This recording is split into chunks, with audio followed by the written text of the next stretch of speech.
Desear sin objeto. La purificación es la separación del bien y de la codicia. Descender a la fuente de los deseos para arrancarle la energía a su objeto. Allí es donde, en tanto que energía, los deseos son verdaderos. Lo falso es el objeto. Pero al separar un deseo de su objeto, se produce un indescriptible desgarro en el alma. Si uno desciende dentro de sí mismo, se encontrará con que posee exactamente lo que desea. Si se desea a alguien determinado, muerto, se desea a alguien en particular, limitado, se trata necesariamente, por tanto, de un mortal, y se desea a alguien concreto, a alguien que, al cual, etcétera. En una palabra, se desea a alguien que murió un día determinado y una hora determinada, y se le tiene muerto. En esos casos, el sufrimiento, el vacío, constituyen el modo de existir de los objetos del deseo, que se cobra el velo de la irrealidad y se verá que no son dados de esta manera. Una vez que se le ve, se sigue sufriendo, pero se es feliz. Llegar a saber exactamente lo que perdió el avaro al que le robaron el tesoro, aprenderíamos mucho. Lao Tzu y el puesto del capitán de mosqueteros. Preferiría estar preso y ser capitán de mosqueteros a estar libre y no serlo. Vestidos, tuvieron vergüenza de estar desnudos. Perder a alguien se sobrelleva que el muerto, el ausente, se haya convertido en algo imaginario, en algo falso, pero el deseo que se tiene de él no es imaginario. Descender dentro de uno mismo hasta donde mora el deseo, que no es imaginario. Hambre. Nos imaginaríamos alimentos, pero el hambre mismo es real. Hacerse cargo de ese hambre. La presencia del muerto es imaginaria, pero su ausencia es muy real. A partir de entonces, esa será su manera de aparecer. No hay que buscar el vacío, porque disponer del pan sobrenatural para llenarlo sería como desafiar a Dios. Tampoco hay que huir de él. El vacío es la plenitud suprema, pero el hombre no tiene posibilidad de saberlo. Prueba de ello es que en determinado momento el propio Jesucristo lo ignoró por completo. Una parte de mí debe saberlo, las otras no, porque si lo supieran a su modo, de manera tan baja, dejaría de haber vacío.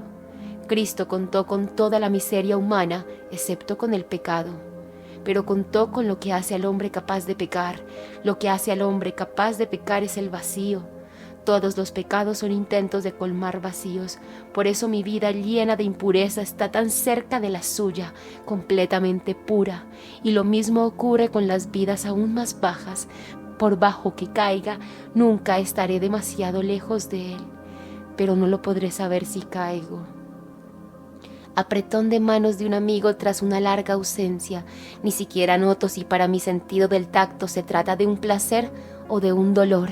Igual que el ciego siente directamente en el extremo de su bastón, así siento yo directamente la presencia de mi amigo y también las circunstancias de la vida, cualesquiera que sean, y a Dios.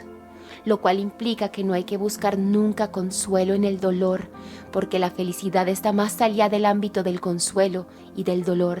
Se percibe con otro sentido, igual que la percepción de los objetos en el extremo de un bastón o de un instrumento es distinta al tacto propiamente dicho. Este otro sentido se forma por el desplazamiento de la atención mediante un aprendizaje en el que participan el alma entera y el cuerpo. Por eso está en el Evangelio: les digo que esos ya recibieron su recompensa.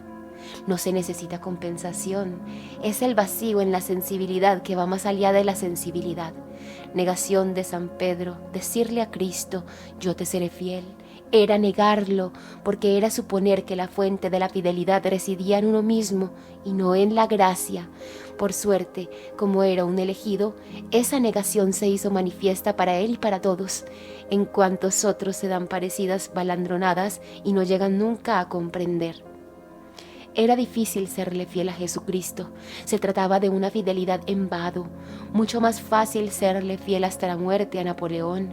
Mucho más fácil para los mártires, más tarde, ser fieles porque ya existía la Iglesia, una fuerza con promesas temporales.